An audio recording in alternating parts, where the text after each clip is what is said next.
अगर हम राधा जी की बात करें और कृष्ण का जिक्र ना हो, यह तो संभव ही नहीं है, क्योंकि राधा और कृष्ण हमेशा से एक दूसरे के पूरक रहे हैं और एक ऐसे आत्मिक प्रेम की मिसाल है जो भौतिक सुखों से बहुत परे है।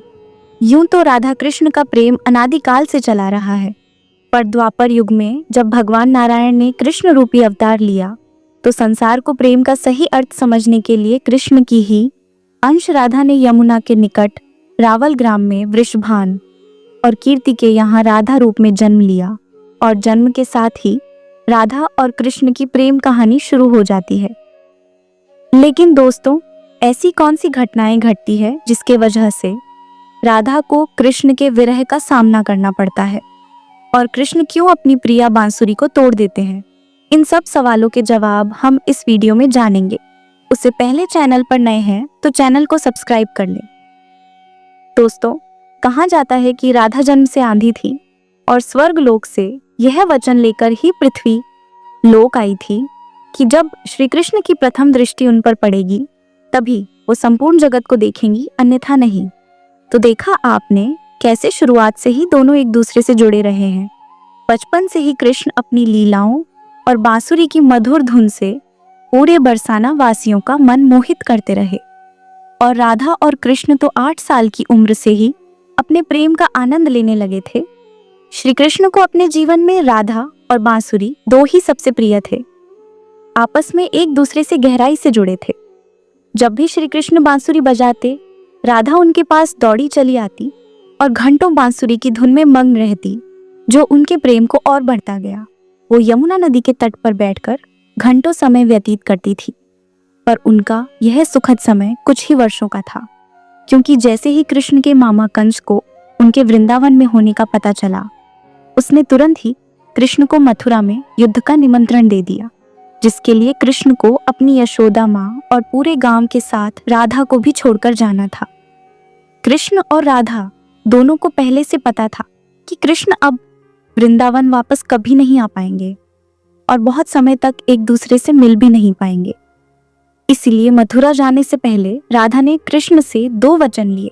पहला वचन था कि कृष्ण के हृदय में हमेशा केवल राधा का वास रहेगा और दूसरे वचन के अनुसार मृत्यु से पहले उन्हें कान्हा के दर्शन होंगे। परंतु इन वचनों को देने के बाद श्री कृष्ण को पता था कि राधा उनके विरह में बहुत विलाप करेंगी, तो राधा हमेशा खुश रहे, इसके लिए श्री कृष्ण ने भी राधा से वचन लिया कि राधा को कृष्ण की याद में अब एक भी अश्रु नहीं बहाना होगा। यह वचन लेने के बाद श्री कृष्ण मथुरा की ओर बढ़ जाते हैं और राधा वृंदावन में ही रह जाती है, जिसके बाद से राधा का वर्णन बहुत कम ही मिलता है। इसके बाद कृष्ण ने मथुरा जाकर कंस का वध किया और अपने माता पिता देवकी और वासुदेव को मुक्त कराया और फिर उन्होंने मथुरा से आगे बढ़कर प्रजा की रक्षा के लिए द्वारका नगरी की स्थापना की, जिसके बाद से उन्हें द्वारकाधीश कहा गया। कृष्ण द्वारका में रुक्मिणी और सत्यभामा से भी विवाह करते हैं। साथ ही इनके अलावा भी कृष्ण की 16,108 रानी थी, जिसमें से रुक्मिणी कृष्ण की सबसे प्रिय पत्नी थी। उन्हें केवल कृष्ण की छवि को देखकर ही उन्हें अपने मन में बसा लिया था और कृष्ण से विवाह के लिए वो अपने भाई रुक्मी के विरुद्ध भी चली गई थी। प्रेम पत्र के माध्यम से कृष्ण को बुलाकर और कृष्ण के साथ भाग गई थी। फिर उन्होंने कृष्ण के साथ द्वारका नगरी में सुखपूर्वक अपना जीवन व्यतीत किया और कृष्ण भी अपने राज्यभार के कार्यों में लीन हो गए। राधा और कृष्ण को बहुत अच्छे प्रेम का माध्यम मानते हैं, पर राधा और कृष्ण तो एक ऐसी मिसाल है जिन्होंने कभी विवाह नहीं किया, केवल अपने मन और हृदय से एक दूसरे को प्रेम किया और उसी सच्चे प्रेम से एक दूसरे से हमेशा बंधे रहे। दोस्तों, राधा और कृष्ण के प्रेम की बहुत सी अलग अलग कथाएं हैं और उनमें से एक प्रचलित कहानी यह है कि श्री कृष्ण कभी कभी सोते सोते ही राधे राधे बोल पड़ते थे, जो श्री कृष्ण की रानियों को अच्छा नहीं लगता था। तो एक बार रुक्मिणी ने श्री कृष्ण से कहा कि हे प्रभु, प्रेम तो हम सब भी आपसे करते हैं, पर ऐसा राधा जी में क्या है जो आप सोते हुए भी उन्हें याद करते हैं? तब कृष्ण बोले, तुम एक बार राधा से मिलना, फिर तुम्हें खुद ही पता चल जाएगा और उनके लिए कुछ लेते हुए भी जाना। जिसके बाद रुक्मिणी राधा जी के लिए बहुत गर्म दूध ले जाती है और राधा के महल के द्वार पर पहुंचती है, जहां वो बहुत ही सुंदर स्त्री को खड़ा देखती है। रुक्मिणी उस स्त्री से पूछती है कि क्या आप ही राधा हो? तो वो कहती है, नहीं, मैं राधा नहीं, उनकी सेविका हूँ। राधा रानी तो 7 द्वार के अंदर मिलेगी। तो रुक्मिणी जी एक दो करके ऐसे सभी द्वार को पार करती जाती है।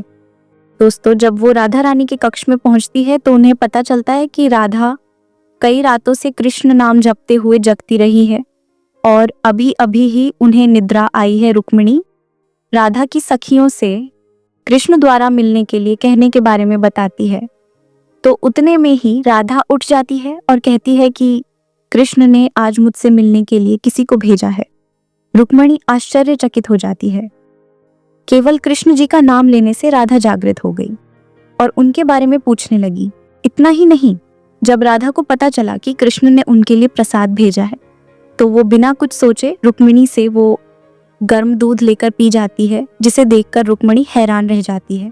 फिर वो राधा जी से बातें कर वापस आ जाती है। यह सब हो जाने के बाद जब रात्रि के समय रुक्मिणी श्री कृष्ण के पैर दबाती है तो देखती है कि उनके पैरों में छाले पड़े हुए हैं, जिसे देखकर वह हैरान रह जाती है और पूछती है कि प्रभु, आप पैदल कहाँ गए थे जो आपके पैरों में छाले पड़ गए? तब कृष्ण बोले, आपने गलती से राधा को गर्म दूध पिलाया था, जो राधा एक ही बार में पी गई थी, जिससे उनके हृदय में छाले पड़ गए हैं और उनके हृदय में हमेशा मेरे चरण कमल विराजमान रहते हैं, जिससे मेरे पैरों में भी छाले पड़ गए।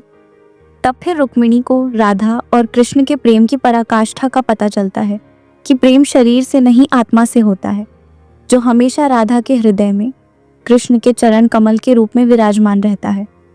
एक कथा में आता है कि ब्रह्मा जी ने पृथ्वी लोक आकर वृंदावन में पहले राधा और कृष्ण का विवाह करवाया था, पर इसके बारे में ज्यादा जानकारी नहीं है। राधा भी वृंदावन में कृष्ण की भक्ति के साथ अपना जीवन व्यतीत करने लगती है और कहा जाता है कि यादव पुत्र अभिमन्यु या आयन से उनका विवाह भी हो जाता है। पर अभिमन्यु को महर्षि दधीचि का श्राप था कि अगर वो राधा को छुएगा तो वह भस्म हो जाएगा। इस प्रकार राधा विवाह के पक्ष भी कृष्ण के प्रेम से स्वतंत्रता पूर्वक जुड़ी रहती है। बहुत वर्षों बाद जब राधा अपना वैवाहिक जीवन बहुत अच्छे से निभा लेती है, वो समस्त जिम्मेदारियां से मुक्त हो जाती है और फिर वो कृष्ण के पास द्वारका आती है। कृष्ण राधा से मिलते हैं और दोनों एक दूसरे को देखते हैं और आपस में मौन रहते हुए मन की अभिव्यक्तियों से घंटों एक दूसरे से बातें करते रहे। कृष्ण के अलावा द्वारका में राधा को कोई पहचान भी नहीं पाया। फिर राधा कृष्ण के महल में निवास करने लगी और कृष्ण ने भी उन्हें महल में देवी के रूप में नियुक्त किया। राधा महल में काम करने के साथ साथ समय मिलने पर कृष्ण की भक्ति और उनसे प्रेम पूर्वक बातें कर सकती थी, परंतु कृष्ण तो अब अपने राज्य पद और अन्य कार्यों में व्यस्त रहते थे। दूसरी ओर राधा अपने पुराने कृष्ण को ही याद करती थी, परंतु कृष्ण का पुराने दिनों जैसा साथ न पाकर राधा का मन और अधिक व्याकुल रहने लगा और उन्हें डर सताने लगा कि कृष्ण की जो मनोहर छवि उनके हृदय में है वो कहीं धूमिल न हो जाए। इसी डर से राधा ने चुपचाप राजभवन और द्वारका नगरी भी छोड़ दी। जिसके बाद ऐसे ही कुछ समय और बिताने के बाद जब राधा का अंतिम समय पास आने लगा, तब उन्होंने कृष्ण का स्मरण कर उन्हें अपने वचन की याद दिलाई। राधा के स्मरण करते ही कृष्ण वहां दौड़े दौड़े चले आए, परंतु राधा की अत्यंत दयनीय स्थिति देखकर वह अत्यधिक भावुक हो गए और उन्होंने राधा से अंतिम समय में कुछ मांगने को कहा, जिस पर राधा ने उनके सामने एक ही इच्छा प्रकट की थी कि वो अपने जीवन के अंतिम क्षणों में कृष्ण का वही रूप देखना चाहती है जैसा वो वृंदावन में देखा करती थी, वहीं बांसुरी की मीठी धुन बजाते हुए सुनना चाहती हूँ। दोस्तों, राधा के बस इतना कहते ही कृष्ण ने अपनी बांसुरी उठाई और वही मीठी धुन बजाने लगे। कृष्ण के बांसुरी की धुन सुनकर राधा के दोनों ही आंखों से प्रेम के आंसू की धारा बह रही थी। इतना ही नहीं, बांसुरी की मीठी धुन सुनते सुनते ही देवी राधा ने उनके सामने प्राण त्याग दिए, जिसके बाद उनकी मृत्यु से कृष्ण इतने विचलित हो गए थे कि उन्होंने अपनी प्रिय बांसुरी को वहीं तोड़कर फेंक दिया था। तो ऐसे राधा की मृत्यु के साथ ही कृष्ण ने बांसुरी से भी हमेशा के लिए नाता तोड़ लिया, क्योंकि बांसुरी और राधा का एक अद्भुत रिश्ता था।